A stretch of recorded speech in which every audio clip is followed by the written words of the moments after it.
ಹರಿ ಓಂ. 12ನೇ ಅಧ್ಯಾಯದ ಪ್ರಾರಂಭ. ಅದಕ್ಕಿಂತ ಮೊದಲು ಈಗ ಮುಗಿದಿರುವಂತದ್ದು 11ನೇ ಅಧ್ಯಾಯ. ಅಲ್ಲಿ ಕೊನೆಗೆ ಹೇಳುವಂಥದ್ದು ಓಂ ತತ್ಸದಿತಿ ಶ್ರೀಮದ್ ಭಗವದ್ಗೀತಾಸು ಉಪನಿಷತ್ಸು ಬ್ರಹ್ಮವಿದ್ಯಾಯಾಂ ಯೋಗಶಾಸ್ತ್ರೇ ಶ್ರೀಕೃಷ್ಣಾರ್ಜುನ ಸಂವಾದೆ ವಿಶ್ವರೂಪ ದರ್ಶನ ಯೋಗೋ ನಾಮ ಏಕಾದಶೋಧ್ಯಾಯ. ವಿಶ್ವರೂಪ ದರ್ಶನ. ವಿಶ್ವ ಅಂದ್ರೆ ಎಲ್ಲವೂ ಭಗವಂತ ಅಥವಾ ಎಲ್ಲಾ ಕಡೆಯೂ ಇರತಕ್ಕಂಥ ಭಗವಂತ. ಅವನ ಅನೇಕ ರೂಪಗಳನ್ನ ಅರ್ಜುನನಿಗೂ ಸಂಜಯನೇ ಮೊದಲಾಗಿರ್ತಕ್ಕಂಥ ಜ್ಞಾನಿಗಳಿಗೂ ಭಗವಂತ ತೋರಿಸಿದ್ದಾನೆ. ಅದರ ಬಗ್ಗೆ ವರ್ಣನೆಯನ್ನು ಮಾಡುವಂತಹ ಅಧ್ಯಾಯ ಮುಕ್ತಾಯವಾಗಿದೆ. ಅದಾದ ನಂತರದಲ್ಲಿ 12ನೇ ಅಧ್ಯಾಯ ಭಕ್ತಿ ಯೋಗ. ಭಕ್ತಿಯ ಮಹತ್ವ, ಇದೆಲ್ಲವನ್ನು ಭಕ್ತಿಯ ಮಹತ್ವ, ಭಕ್ತರಿಗೆ ಸಿಗುವಂತಹ ಅನುಕೂಲತೆಗಳು, ಇದೆಲ್ಲವನ್ನು ಕೂಡ ಅಥವಾ ಭಕ್ತಿಯನ್ನ ನಾವು ಯಾವ ರೀತಿಯಲ್ಲಿ ಹೆಚ್ಚು ಮಾಡಿಕೊಳ್ಬೇಕು, ಈ ಎಲ್ಲಾ ವಿಚಾರಗಳನ್ನು ತಿಳಿಸಿಕೊಡ್ತಕ್ಕಂಥ ಒಂದು ಅಧ್ಯಾಯ ಭಕ್ತಿ ಯೋಗ. ಅಲ್ಲಿ ಮೊದಲನೇ ಶ್ಲೋಕ ಅರ್ಜುನ ಪ್ರಶ್ನೆ ಮಾಡುವಂಥದ್ದು.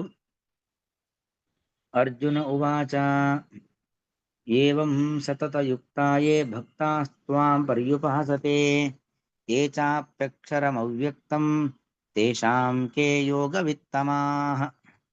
ಏವಂ ಸತತಯುಕ್ತಾಃ ಯೇ ಭಕ್ತಾಃ ತ್ವಾಂ ಪರ್ಯುಪಾಸತೆ ಅಥವಾ ಪರಿಉಪಾಸತೆ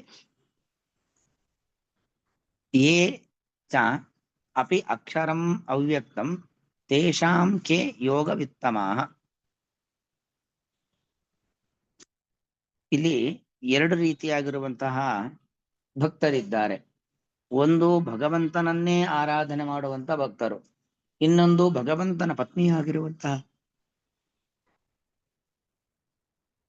ಲಕ್ಷ್ಮೀದೇವಿಯನ್ನ ಶ್ರೀತತ್ವವನ್ನ ಆರಾಧನೆ ಮಾಡತಕ್ಕಂಥ ಭಕ್ತರುಗಳು.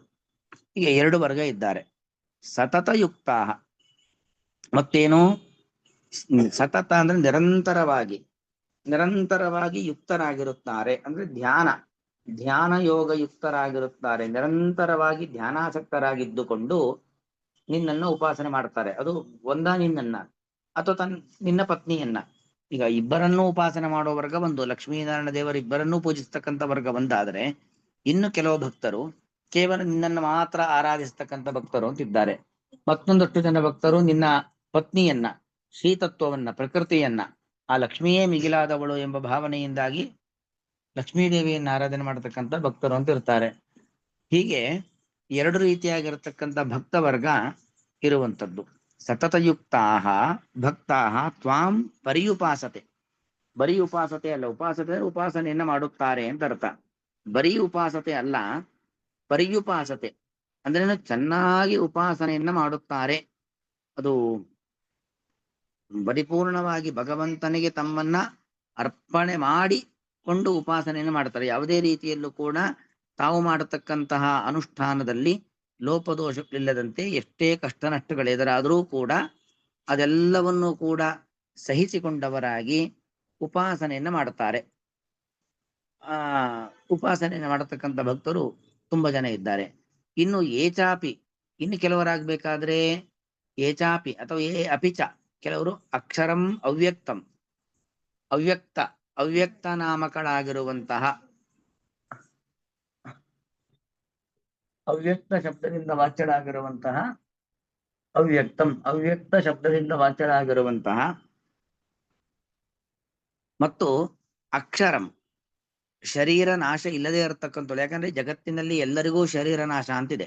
ಲಕ್ಷ್ಮೀದೇವಿಗಾಗಬೇಕಾದ್ರೆ ಶರೀರ ನಾಶ ಇಲ್ಲ. ಒಂದು ತೃಣದಿಂದ ಹಿಡಿದುಕೊಂಡು ಬ್ರಹ್ಮದೇವರ ಪರ್ಯಂತರವಾಗಿ ಎಲ್ಲರಿಗೂ ಶರೀರ ನಾಶ ಇದೆ. ಲಕ್ಷ್ಮೀದೇವಿಗಾಗಬೇಕಾದ್ರೆ ಶರೀರ ನಾಶ ಇಲ್ಲ. ಹಾಗಾಗಿ ಅವಳು ಯಾರು? ಅವಳು ಅವ್ಯಕ್ತ ಮತ್ತು ಅಕ್ಷರ, ಭಗವಂತನಂತೆ ಅವ್ಯಕ್ತಳು. ನಾವು ಬೇರೆ ಎಲ್ಲವನ್ನು ಕೂಡ ನೋಡಬಹುದು, ಆದರೆ ಲಕ್ಷ್ಮೀನಾರಾಯಣ ದೇವರನ್ನ ನೋಡ್ಲಿಕ್ಕೆ ಆಗೋದಿಲ್ಲ. ಅವರು ನಮ್ಮ ಜೊತೆಯಲ್ಲೇ ನಿರಂತರವಾಗಿದ್ದರೂ ಕೂಡ ನಾವು ನಮ್ಮ ಜೊತೆಯಲ್ಲೇ ಇದ್ದದ್ದೆಲ್ಲವನ್ನೂ ನೋಡಬಹುದು. ಲಕ್ಷ್ಮೀನಾರಾಯಣ ದೇವರು ನಮ್ಮ ಜೊತೆಯಲ್ಲಿ ಎಲ್ಲಾ ಕಡೆ ಯಾವಾಗಲೂ ಇದ್ದರೂ ಕೂಡ ನಾವು ಅವರನ್ನ ನೋಡಿ ತಿಳಿಲಿಕ್ಕೆ ಆಗೋದಿಲ್ಲ. ಅವಳು ಅವ್ಯಕ್ತಳು. ಹೀಗೆ ಅವ್ಯಕ್ತಂ ಅಕ್ಷರಂ, ಅವಳು ನಾಶ ಇಲ್ಲದೆ ಇರತಕ್ಕಂಥವಳು. ಅಂಥವಳನ್ನ ಕೆಲವರು ಭಕ್ತರು ಪರಿಯುಪಾಸತೆ, ಚೆನ್ನಾಗಿ ಉಪಾಸನೆಯನ್ನು ಮಾಡ್ತಾರೆ. ಹೀಗೆ ಕೆಲವು ಭಕ್ತರು ತ್ವಾಂ, ನಿನ್ನನ್ನ ಉಪಾಸನೆ ಮಾಡುತ್ತಾರೆ. ಇನ್ನೊಂದಿಷ್ಟು ಭಕ್ತರು ಆ ಲಕ್ಷ್ಮೀದೇವಿಯನ್ನು ಉಪಾಸನೆ ಮಾಡತಕ್ಕಂಥ ಭಕ್ತರಿದ್ದಾರೆ. ತೇಷಾಂ ಕೇ ಯೋಗವಿತ್ತಮಾಹ, ಅವರಲ್ಲಿ ಯೋಗವಿತ್ತಮರು.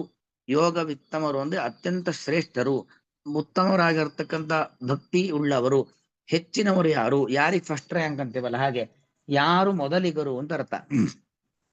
ಹೀಗೆ ಅರ್ಜುನ ಆ ಎರಡೂ ರೀತಿಯಾಗಿರ್ತಕ್ಕಂತಹ ಭಕ್ತ ವರ್ಗವನ್ನ ಜಗತ್ತಿನಲ್ಲಿ ನೋಡಿ, ಭಗವಂತನೇ ಸರ್ವೋತ್ತಮ ಅಂತ ಆರಾಧನೆ ಮಾಡತಕ್ಕಂಥ ಭಕ್ತ ವರ್ಗ ಒಂದಷ್ಟು ಜನ, ಇನ್ನು ಲಕ್ಷ್ಮೀದೇವಿಯೇ ಉತ್ತಮಳು ಎಂಬ ಭಾವನೆಯಿಂದ ಉಪಾಸನೆ ಮಾಡತಕ್ಕಂಥ ಭಕ್ತ ವರ್ಗ ಮತ್ತೊಂದು ಕಡೆ.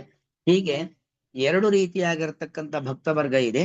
ಅವರಲ್ಲಿ ಶ್ರೇಷ್ಠರು ಯಾರು ಅಂತ ತನ್ನ ಪ್ರಶ್ನೆಯನ್ನ ಮಾಡ್ತಾ ಇದ್ದಾನೆ. ಏವಂ ಈ ರೀತಿಯಾಗಿ ಸತತಯುಕ್ತ ನಿರಂತರವಾಗಿ ಭಕ್ತಿ ಆದರಾದಿ ಗುಣಗಳಿಂದ ಸಹಿತರಾದವರಾಗಿ, ಯೇ ಭಕ್ತಾ ಯಾವ ಭಕ್ತರು, ತ್ವಾಂ ನಿನ್ನನ್ನು ಪರ್ಯುಪಾಸತೆ ಚೆನ್ನಾಗಿ ಉಪಾಸನೆಯನ್ನು ಮಾಡುತ್ತಾರೆ, ಯೇ ಚಾಪಿ ಕೆಲವರಾದರೂ, ಅವ್ಯಕ್ತಂ ಅಥವಾ ಅಕ್ಷರಂ ಶರೀರದ ನಾಶ ಇಲ್ಲದೆ ಇರುವಂತಹ, ಶಾರೀರಿಕವಾದ ಅಥವಾ ಯಾವುದೇ ರೀತಿಯಿಂದ ಕೂಡ ನಾಶ ಇಲ್ಲದೆ ಇರುವಂತಹ ಅವ್ಯಕ್ತಂ ಅಂದ್ರೆ ಈ ನಮ್ಮ ಕಣ್ಣಿಗೆ ಪ್ರಕಟಳಾಗದೇ ಇರತಕ್ಕಂತಹ ಲಕ್ಷ್ಮೀದೇವಿಯನ್ನು ಉಪಾಸತೆ ಅಥವಾ ಚೆನ್ನಾಗಿ ಉಪಾಸನೆಯನ್ನು ಮಾಡುತ್ತಾರೆ. ತೇಷಾಂ ಇವರಿಬ್ಬರ ನಡುವೆ, ಇವರಿಬ್ಬರಲ್ಲಿ ಕೆ ಯಾರು ಯೋಗವಿತ್ತಮಾಹ ಯಾರು ಶ್ರೇಷ್ಠರು, ಯಾರು ಸಾಧಕರು, ಯಾರು ನಿಜವಾದ ತತ್ವಜ್ಞಾನಿಗಳು ಅನ್ನೋದು ಪ್ರಶ್ನೆಯ ಅಭಿಪ್ರಾಯ. ಅರ್ಜುನ ಉವಾಚ ಏವಂ ಸತತಯುಕ್ತಾಯೇ ಭಕ್ತಾ ತ್ವಾಂ ಪರ್ಯುಪಾಸತೆ ಯೇ ಚಾಪ್ಯಕ್ಷರಮವ್ಯಕ್ತಂ ತೇಷಾಂ ಕೇ ಯೋಗವಿತ್ತಮಾಃ. ಶ್ರೀಕೃಷ್ಣಾರ್ಪಣಮಸ್ತು.